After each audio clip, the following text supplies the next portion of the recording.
All right, pleasure, Max Ganado. My pleasure. How do you feel today? It's an excellent venue to learn a lot of things. Every time we come to something like this, we learn more and more and more. But it's a lot, right? I feel some people, they're just, it's so much information. How do you deal with so much information? Is it possible to really get something out? Yeah, you always need people to simplify concepts. If you go to the level Godwin went, which is, it's wonderful because it keeps the concept simple.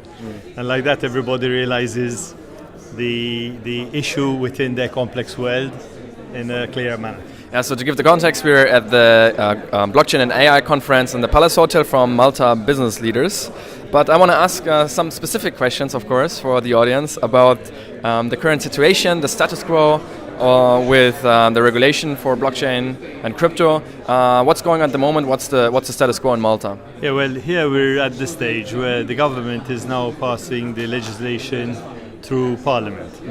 We should see the legislation in place by the beginning of July, and then there'll be a process of implementation rules, and then probably it will come into effect at the beginning of October. So everybody planning around the legislation is going to have a few months to align to what is going to be expected as of October.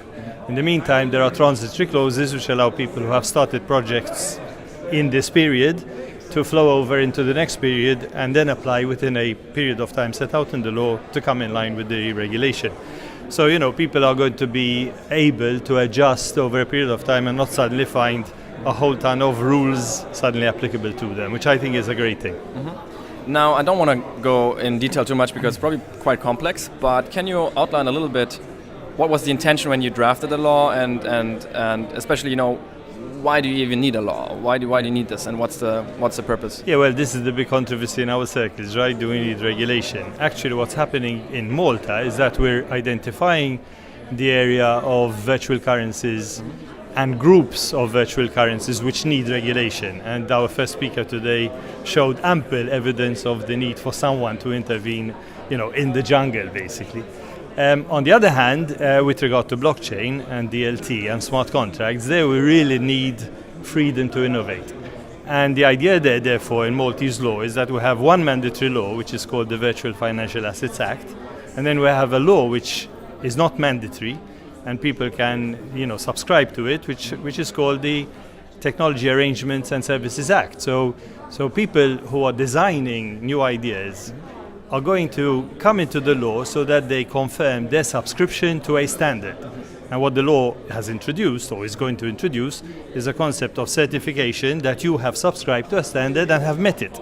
So you have a systems auditor who's going to confirm as an external, independent counterparty that what you've designed actually achieves what you say it achieves. So the voluntary environment of it is really an invitation. On the other hand, with regard to virtual assets, virtual financial assets, it's if you want to do this, do it, but stick to the rules, protect the consumer, protect the user, protect the person who deals with these assets, and depends on intermediaries. The old story, when you have intermediaries who are playing on exchanges or on wallet providers, then you need to regulate those to be sure that the user is protected. Mm-hmm. There's a very simple technology in Bitcoin to have user protection, which is called control your private key. Yes, you're right. I mean, but as we've heard, there are different hybrids, there are different systems, there are people coming in the middle of the story, and not everybody knows that this protection is fail-proof. Mm-hmm. People obviously, like all consumers, need to be educated, need to be informed, and then eventually. So you mentioned that it's not mandatory and a voluntary part of it. A part of it is voluntary, and that's the certification. The certification of DLT and smart contracts. Do you see that this is something that is really new and a new approach?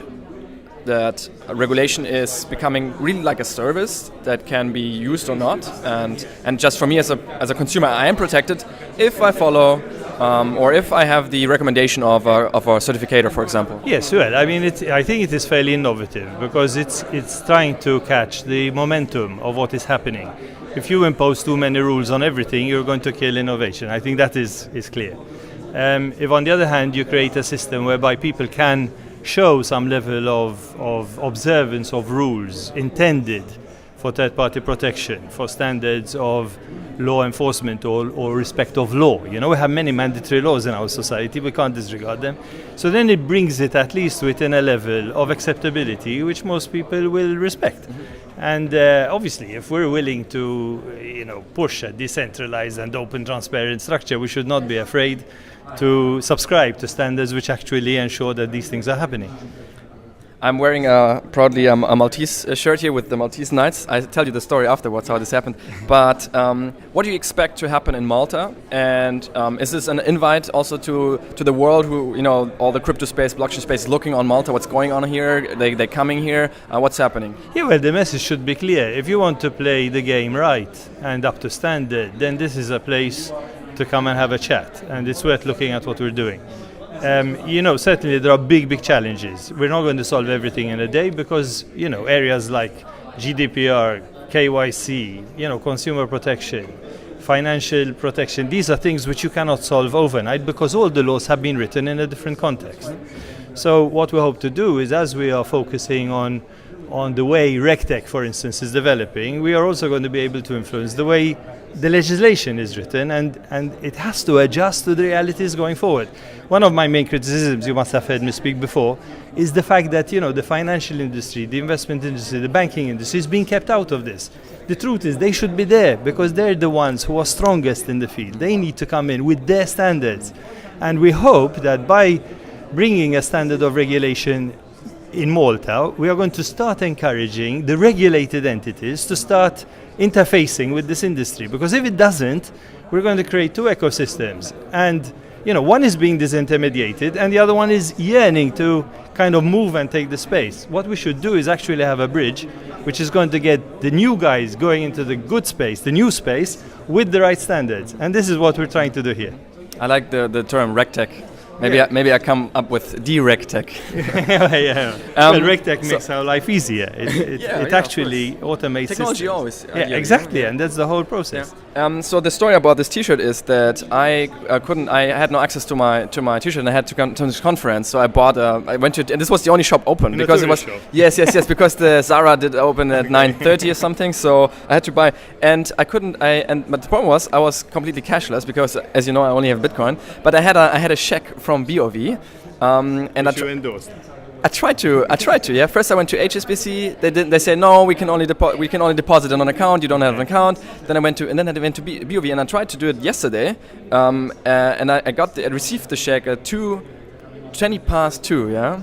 And I learned, checks, it's closed. You cannot encash them after 2, right? So, what do you think? Why do people like Bitcoin? Or it's obvious, in a digital world, digital currencies are the only solution. There's no other thing. And again, my clear opinion is that the states need to engage with this concept fast.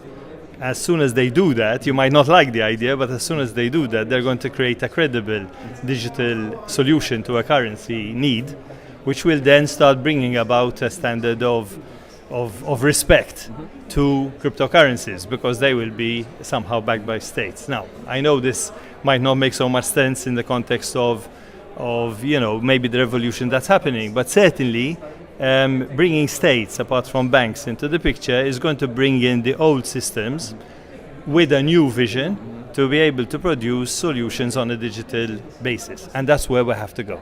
We will see if checks can be encashed after 2 in the future, or if cash options. So let's have a last question, which is going to be a bit more difficult for you. So you did a great job so far, I think, and it's a bit more philosophical, personal. But since you're a lawyer, I assume you're quite confident to see what you're gonna answer. But I want to ask. Do you think if this digital revolution is happening, consumers have the ultimate choice now using a government-backed currency or a global decentralized currency such as Bitcoin that is basically unstoppable because it's really just a code online. So even if you regulate it, like if somebody wants to have it, he can have it. And technology allows for this permissionless interaction with Bitcoin, for example. Yes, so ideally, yeah. Do you think this will lead towards, let's say, different monetary product, so to say, or to make it simple and fair? will Bitcoin really disrupt the global finance industry or even the main leading currencies? And how could this potentially affect also power structures or the way our society is? What's your opinion on that? Yeah, big loaded question, right? Okay, we all know that money creates power, so obviously that point can be dealt with easily. You know, the danger that we're seeing now is that the power of value is being shifted into the crypto world anyway. So, you know, we have to be careful here that you're never going to dislodge value from power. The issue in terms of whether you're going to have an alternative, you know, what is Bitcoin and what is Bitcoin doing, I think it's two things. One, it has opened the eyes of the world to this potential reality. And secondly, it is a challenge to monopolies. And monopolies even in money. And clearly, there is a general wish to be free from these monopolies. And I think what Bitcoin is doing is showing that you can create a solution to monopolies by decentralization and democratization of value transfer power, you know, exchange assets, you know. It is certainly making it easier. You know, money, it is certainly easier than money. It is certainly safer because we can build in RegTech again in order to ensure that you can track use of digital assets, which you can't do with cash. You know, so there are. I think we're in a period where we need to celebrate Bitcoin because it has challenged and has opened a lot of eyes. I can't see a particular future for, you know, currencies which are floating without any particular context or connection. I think states have a temporary role, which is, you know, give credibility to the digital solutions that are being proposed based on Bitcoin. Eventually, states will have to recede because of the liberalization that we're seeing, and therefore it will reduce these power monopolies to a certain extent. But I sense we will see a shift from the current money monopolies controlled by states and elites, maybe into an equivalent within the digital world. So, you know, this philosophical question is at this point in time, I'm excited, I'm happy like you are, you know, to see all this happening. And I'm very, very keen to see law participating in this solution. And I've always said, you know, law is a powerful tool in designing the future. That is the way I see law. And that's where I think my participation in this project will hopefully be of some use, that Perfect. It will help design a solution for the future. Thank you very much for this interview, Max. Nice. It was My a pleasure. pleasure. Great answers. Thank you. Have a nice conference. Yeah, thank you very much. Thanks.